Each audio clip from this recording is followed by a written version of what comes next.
સાહેબ, પિતૃદોષની વાત આવી છે એટલે એક સરસ મજાની વાત, એક સરસ મજાનો બનાવ જે મારી સાથે બનેલો છે એ હું તમને આજે કહીશ.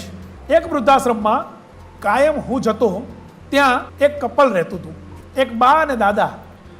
એક દિવસ એવું બન્યું, રાતના મારા ઉપર ફોન આવ્યો કે બાપુ, બા ગુજરી ગયા. હું મારતે ઘોડે ત્યાં પહોંચ્યો અને ત્યાં પહોંચીને મેં જે બા ગુજરી ગયા હતા એ લોકોના સગાવાલાને, એમના દીકરા દીકરીઓને ફોન કર્યા, કોઈ આવ્યું નહીં. સવારમાં એમની અંતિમ વિધિ પૂરી કરી અને બાને અગ્નિદાહ મારા હાથે અપાયો. એ બનાવ બની ગયા પછી જ્યારે દાદાને મળવા એમના રૂમમાં ગયો તે વખતે દાદા પાટ ઉપર સૂતા હતા. મને જોઈને દાદા ઊભા થઈ ગયા.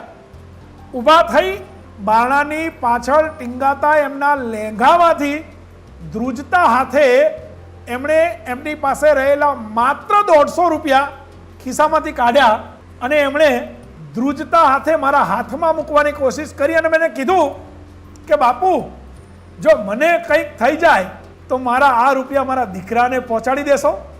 જે કપાતર, જે દીકરો પોતાની માને અગ્નિદાહ આપવા નથી આવ્યો, એને પણ એનો બાપ એવું ઈચ્છે છે કે મારી પાસે રહેલી મૂડી હું મારા દીકરાને આપું.